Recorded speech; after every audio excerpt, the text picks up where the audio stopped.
like like pitching badly. I think. Why couldn't you have done that one game? Right. But that's all right. This year it'll be Michaelos instead. He's going to take over. He's going to become that dude that just takes the Pirates out. Oh. I like him too, though. I love how we're just saying we're calling the Pirates in the wild card right now too. Oh yeah. Well, we already know that the Cubs aren't going to make the playoffs. So. Well, they're broke. Yeah.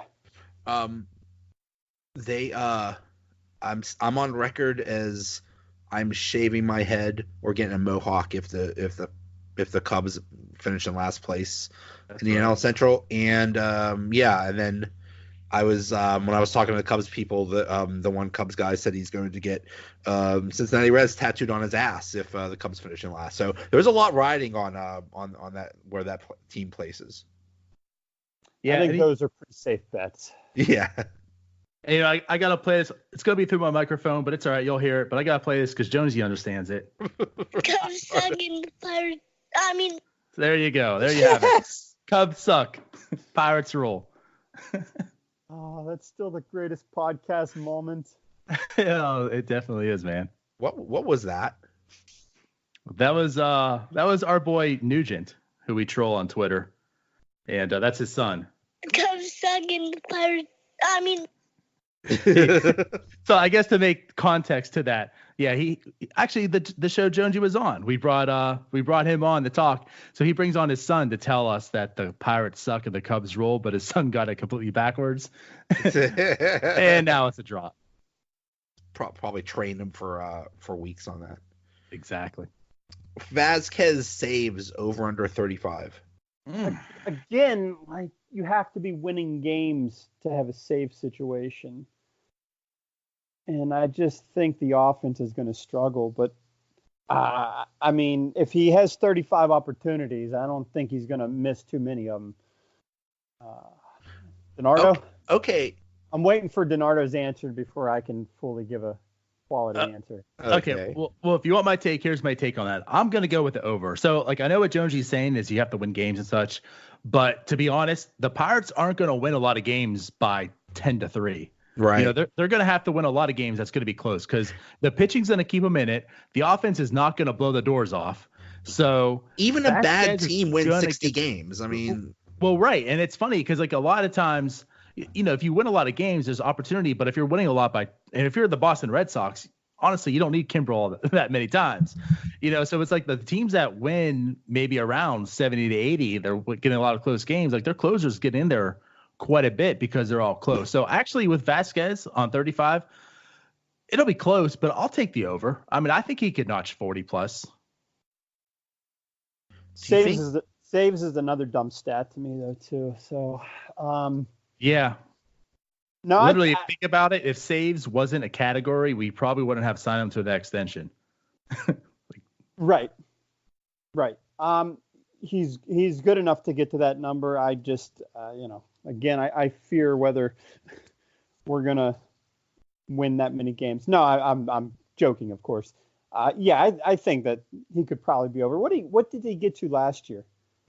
Last year he got 37. So okay, there you go. Right. And I do think we actually are. This is going to shock some people. I think we might be better this year because of our pitching. So yeah, I think over is a safe bet. All right. So over under wins right now in Vegas is 77.5. Do you think over or I even if they're not even if they go 78, that's still over. I think that's a little low. Yeah. Like my take on this too, like how Jonesy said, I do think this is a better club than last year. I mean, ultimately it's fairly unchanged, but you get a full year of Archer, you get a full year of Kella, right? You lose J-Hay, you lose Mercer. Now Mercer being lost isn't really a big loss. J-Hay being lost really isn't either. I mean, combined, they're barely a WAR. The thing is, you're replacing, Mercer with exactly no name with Gonzalez, and then Adam Frazier I think he's pretty talented. So it's like when you look at it on paper and everything, this team can be better than last year. But here's the caveat to that: even though they're a better team, it might not technically equate to more wins because that division has gotten better. And let's not even just that division. but the whole NL has gotten better. So you're going to be giving up wins and sharing the wins around. So to say that they could get 77 wins and still be a better team than last year is safe to say. Now, I'm going to go with the over, but I really feel they're going to be about win-wise about the same as last year. But thank you for telling me that, because like last year, I'm going to put some money on it now. There you go. I said early on I thought maybe 83 would be a safe number because I think their pitching is that good. But I was also hoping for some additions to the bench, which didn't really happen. Mm-hmm. But I'll stick with definitely over 77.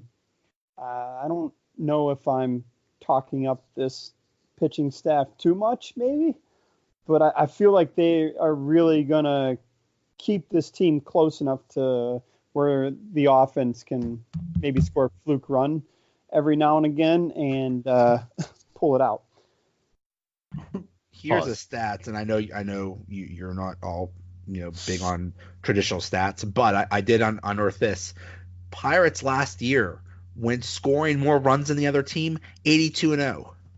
Wow. So if they just kept doing that, I think they're going to have a really good year. That's a bold strategy. I like it. It kind of goes along the lines of my strategy of wanting only good players and no bad players on the team. They haven't done that. They haven't done that yet either. Good and cheap.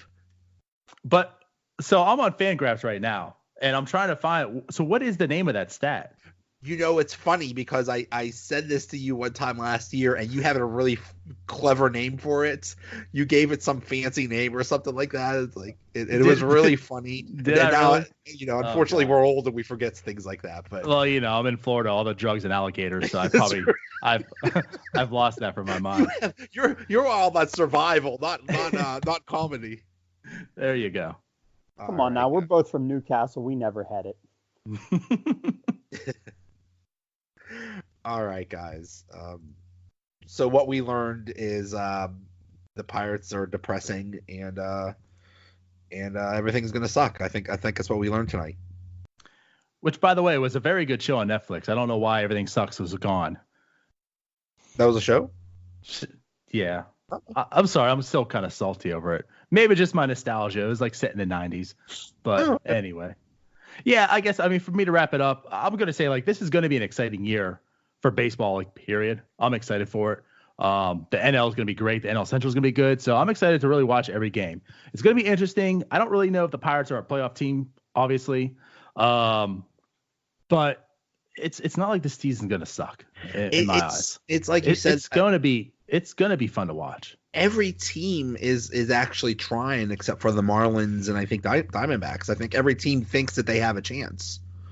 That's a fair assumption. And the thing about the Diamondbacks too, it's like Ryan pointed this out. He said only the Marlins, and I kind of questioned about the Diamondbacks too. But his point is pretty valid.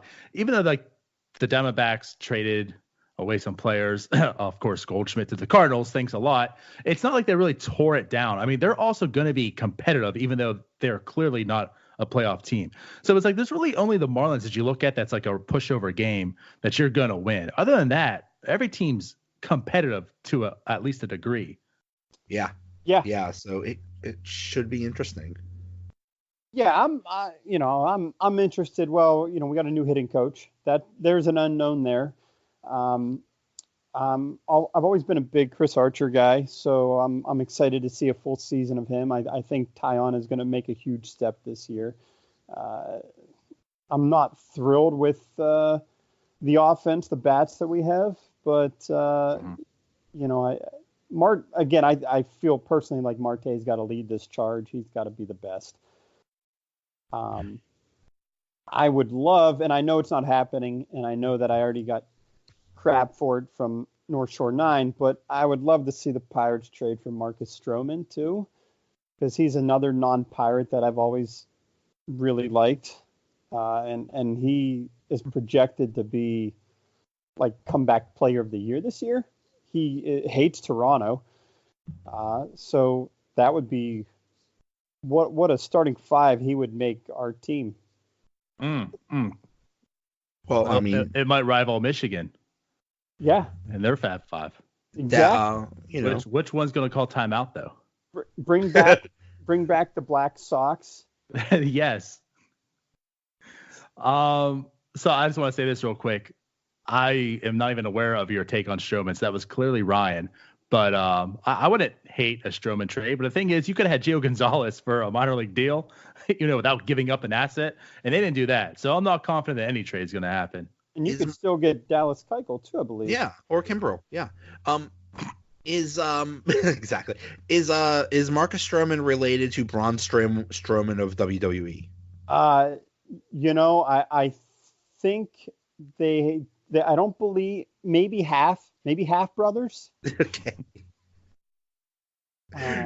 Since Braun Strowman is like 6'8", 300 plus pounds, and Marcus Strowman is 5'8", a buck something.